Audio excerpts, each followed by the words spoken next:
Hello friends, आपका स्वागत है आपके अपने YouTube channel accounting and GST insights में। आज से हम स्टार्ट करने जा रहे हैं जीएसटी का पूरा कोर्स, जहां से हम लोग बेसिक से लेकर एडवांस पूरा जो प्रोसेस रहता है वो हम सीखेंगे। जीएसटी रिटर्न ऑनलाइन हम किस तरीके से फाइल करेंगे वो भी हम यहाँ सीखेंगे। आइए शुरू करते हैं आज का वीडियो। इसमें हम क्या सीखने वाले हैं? What is the meaning of GST? GSTR 1 क्या है, जीएसटीआर 2 क्या है, जीएसटीआर 3B क्या है और आईटीसी क्या है। इसको बहुत आसान तरीके से हम आपको सिखाएंगे। इसके लिए आपको हमारी पूरी सीरीज देखनी पड़ेगी, जो आपको डिस्क्रिप्शन के लिंक में मिल जाएगी। आपसे बहुत लोग ऐसे होंगे जो जीएसटी पर वर्क नहीं करते होंगे। उनका जीएसटी का वर्क उनका सीए या जीएसटी कंसल्टेंसी फर्म उनका जीएसटी का काम करते होगी। पर अगर आप अकाउंटेंट हैं तो आपको जीएसटी मैंडेटरी आना चाहिए। अगर आपको जीएसटी आता होगा तो आप लोग अलग से जीएसटी कंसल्टिंग का भी काम कर सकते हैं और जीएसटी की रिटर्न फाइल करके अर्निंग भी स्टार्ट कर सकते हैं। मैं यहाँ ऐसा कंसिडर करके चल रहा हूँ कि जीएसटी के बारे में आपको कुछ भी नहीं पता है। इसके हिसाब से हम वीडियो स्टार्ट करते हैं। सबसे पहले जीएसटी का मतलब गुड्स एंड सर्विस टैक्स, मतलब वस्तु या सर्विस पर जो कर लगाया जाता है उसको हम क्या बोलेंगे? जीएसटी। हमारा जो जीएसटी होता है वो 3 टाइप से होता है, 3 टाइप में डिवाइड हुआ है। सबसे पहला है state goods and service tax SGST, central goods and service tax CGST और integrated goods and service tax IGST. जो जीएसटी के रेट्स हैं इंडिया में, उनको कितने टाइप में डिवाइड किया गया है? वो आप मतलब इंडिया में जो टैक्स रेट होता है वो 5 तरह का होता है। सबसे पहला है आपका 0% रिलेटेड, दूसरा 5%, तीसरा 12%, फिर 18% और ये 28%। ये अकॉर्डिंग टू प्रोडक्ट वेरी करता है कि किस पे 5% लगेगा, कौन सा रिलेटेड होगा, किस पे 12% लगेगा और किस पे 18% लगेगा और किस पे 28% लगेगा। फॉर एग्जाम्पल हम आपको एग्जाम्पल के द्वारा समझाते हैं कि सेम स्टेट के लिए क्या लगता है और इंटर स्टेट के लिए कौन सा टैक्स लगता है। तो ये हमारा एक एग्जाम्पल है। मैं आपको बताता हूँ कि सेम स्टेट, अगर हम सेम स्टेट में बिलिंग कर रहे हैं, मतलब कोई भी गुड्स या सर्विस को हम सेल या परचेज कर रहे हैं, तो सेम स्टेट के लिए उसमें सीजीएसटी और एसजीएसटी टैक्स लगता है। अगर हम इंटर स्टेट के लिए हम उसको सेल कर रहे हैं, पर कोई भी सर्विस को या गुड्स को परचेज या सेल कर रहे हैं, तो उस केस में आईजीएसटी लगता है। ठीक है सर। जैसे अभी मैं एक आपको एग्जांपल देता हूँ कि जैसे मैं आपको एक लाइव बिल्स दिखा देता हूँ। मेरे पास एक बिल है, मैं आपको एक लाइव बिल दिखाता हूँ। मैं अभी बात करता हूँ सेम स्टेट के लिए। तो यहाँ इस केस में ये आपका एक टैक्स इनवॉइस है मेरे पास। अब जो एज टैग का मार्क है सेम स्टेट में, ये यूपी से है, जो सेलर है वो भी यूपी से है और जो परचेजर है वो भी यूपी से है। तो इस केस में क्या है, ये दोनों ही पार्टीज सेम स्टेट में है, तो इस पर हम यहाँ क्या लगाएंगे? यहाँ पे हम सीजीएसटी और एसजीएसटी टैक्स लगाएंगे। अगर आप 18% पर गुड्स और सर्विस को परचेज या सेल कर रहे हैं तो वहाँ पर सीजीएसटी 9% और एसजीएसटी 9% लगेगा। अगर आप यूपी से दिल्ली गुड या सर्विस सेल कर रहे हैं तो वहाँ पर हम आईजीएसटी लगाते हैं। वो भी मैं आपको एक एग्जांपल लाइव बिल दिखा देता हूँ, तो वो देखते हैं। यहाँ पे ये मेरे पास एक बिल है। यहाँ पे जो सेलर है, आप देखेंगे जो सेलर है वो यूपी से है और जो यहाँ पे एक ये हमारे पास परचेजर है ये महाराष्ट्र से है। मतलब जो सेलर है वो यूपी से है और जो परचेजर है वो महाराष्ट्र से। तो ये इंटर स्टेट हो गया, यानी कि एक स्टेट से दूसरे स्टेट में हम सेल कर रहे हैं। तो उस केस में हम क्या लगाते हैं? उस केस में हम आईजीएसटी टैक्स लगाते हैं और वही फुल 18% लगेगा, जो भी होगा, जो भी उस प्रोडक्ट पे रेट होगा। अब मैं आगे आपको बताता हूँ कि देखिए, तो ये मैंने आपको बता दिया। मान लो अगर जैसे सेम स्टेट के लिए गुड्स हमने कोई 3 लाख का हमने माल खरीदा, तो उस पर जो CST 9% लगेगा 27,000 रुपये, और एच लगेगा 27,000 रुपये, तो टोटल कॉस्ट कितनी जाएगी? 3,54,000। सेम यही इंटरेस्ट रेट के लिए है। अगर गुड्स हमने 18% पर कोई परचेज किया 3 लाख का, तो उस पर IGST 18% कितना लगेगा? 54,000 रुपये। तो टोटल बिल वैल्यू जाएगी 3,54,000 रुपये। सेम स्टेट के लिए और इंटरेस्ट रेट के लिए मैंने आपको इनवॉइस कॉपी दिखा दी है। अब मैं बात करता हूँ रिपोर्ट्स इन GST, मतलब जो GST की रिपोर्ट्स हैं कितने तरीके की होती हैं? GST की रिपोर्ट होती हैं 3 तरीके की। सबसे पहले वन होती है GSTR 1। GSTR 1 किस रिलेटेड होती है? सेल से रिलेटेड होती है। और GSTR 2 जो होती है वो परचेज से रिलेटेड होती है।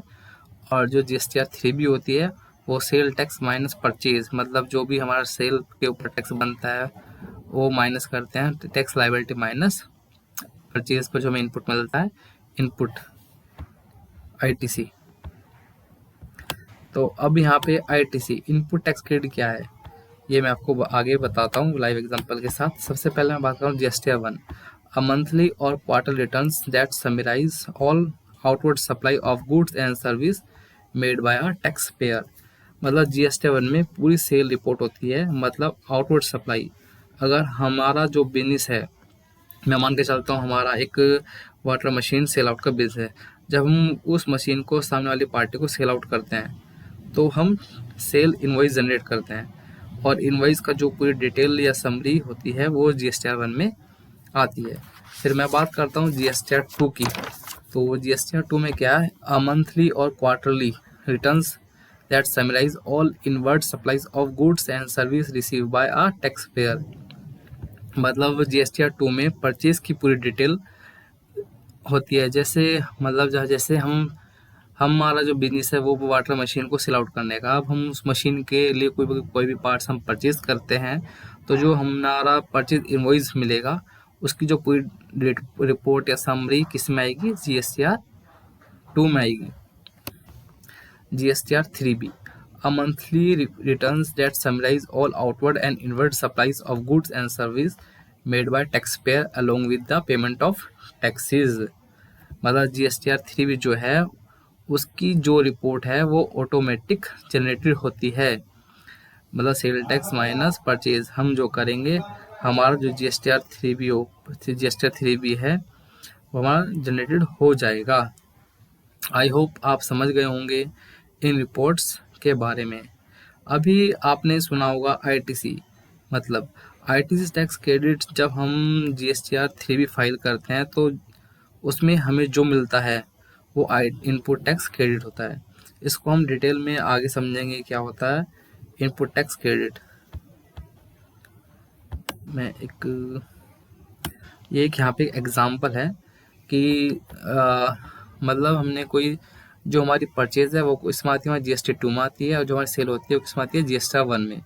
तो यहाँ पे हमने कोई एक गुड्स परचेज किया 2 लाख का, उस पर हमने 9% टैक्स लगाया, उस पर 9% 18,000 रुपये बनता है CGST, और SGST है 18,000 रुपये 9% के हिसाब से। सेम वो प्रोडक्ट हमने 2 लाख का लिया, बेसिकली 2 लाख के हमने उसे परचेज किया था, और हमने वो 2.5 लाख का सेल आउट कर दिया। तो 2.5 लाख का सेल आउट किया तो उस पर जो टैक्स बना CGST 9% कितना? 22,500 बना, और SGST कितना बना? 22,500। तो परचेज टोटल इनवॉइस कितनी? 2,36,000, और टोटल सेल हमने कितनी है क्या? 2,95,000।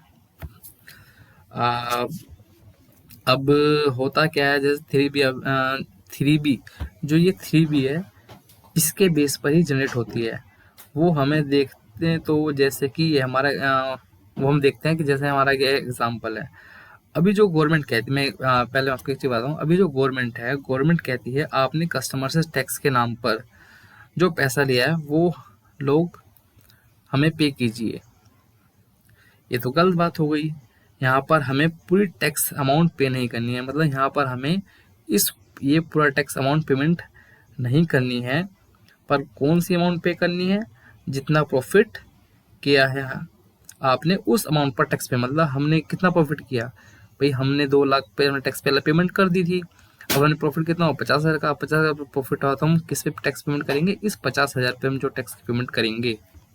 मैं एक आपको एग्जाम्पल देता हूँ। जैसे आउटवर्ड सप्लाई, यहाँ पे हमारा जो आउटवर्ड सप्लाई का जो वैल्यू थी, टैक्सेबल वैल्यू कितनी, 2.5 लाख थी, और सीजीएसटी कितना इस पे 9%, 22,500, एसजीएसटी कितना 22,500, तो टोटल बिलिंग 2,95,000 की हो गई हमारी। अब यहाँ मैं बात करता हूँ आईटीसी जो हमने परचेज किया वो कितना 2 लाख का किया था, और हमने इस पे इनपुट कितना मिला था, 18,000 का इस पे मिला था, और 18,000 का इस पे हमें मिला था।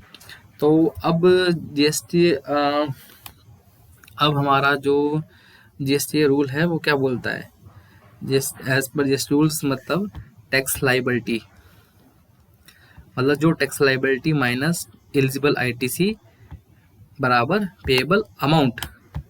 मतलब सीजीएसटी हमने कितना, सीजीएसटी कितना 22,000 हमने यहाँ पे आउटवर्ड सप्लाई पे जो टैक्स पे लगा ये हो गया, एसजीएसटी पे कितना लगा 22,500 हो गया। अब हमने जो परचेज किया उस पर कितना हमने पेमेंट किया, 18,000 रुपये पेमेंट हमने यहाँ कर दी, 18,000 पेमेंट यहाँ कर दी, तो जो इनका डिफरेंस आया तो 22,500 माइनस 18,000 बराबर 4,500 ये बचा, 4,500 ये बचा, तो टोटल क्या हुआ कि टोटल हमारा कितना बना पेएबल 9,000, मतलब 45,000 आउटपुट टैक्स था हमारा, पर हमने उसमें जो परचेज किया था उतना हमने इतना गवर्नमेंट को ऑलरेडी पे कर चुके थे, तो output 45 tax liability minus ITC बराबर पेएबल अमाउंट, मतलब 9,000 अमाउंट अब ऐसा है जो हमें गवर्नमेंट को पे करना है।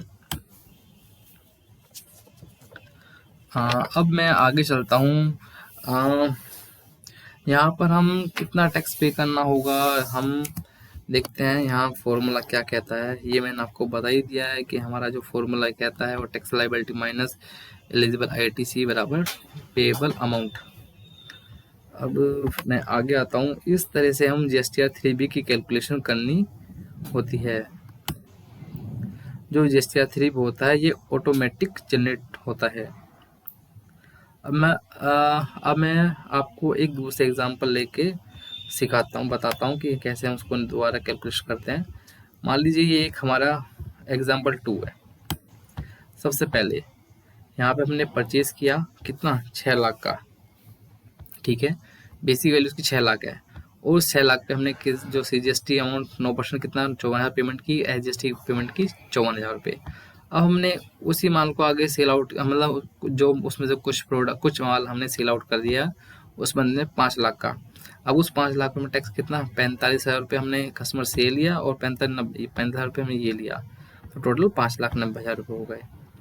अब एज पर जीएसटी रूल्स, जो हमारा जीएसटी रूल्स है वो क्या कहता है कि आपका जो आउटपुट सप्लाई हमारी कितनी है 5 लाख, उस पर tax 45,000 CGST, 45,000 SGST. ITC eligible कितनी आई मिली हमको, यहाँ मिली 6 लाख पे 54,000। तो जो उसका फॉर्मूला है जीएसटी 3B, मतलब टैक्स निकालने का जो फॉर्मूला है tax liability minus eligible ITC और पेएबल अमाउंट, तो 45,000 रुपये ये हो गया आउटपुट सप्लाई, और 45,000 रुपये ये हो गया, माइनस 54,000 रुपये आईटीसी हो गया, सीजीएसटी और 54,000 एसजीएसटी हो गया। तो यहाँ पे हम जब 45,000 माइनस 54,000 करते हैं तो हम माइनस 9,000 हमारी सीजीएसटी निकलती है, और 9,000 एसजीएसटी, तो टोटल में 18,000 रुपये।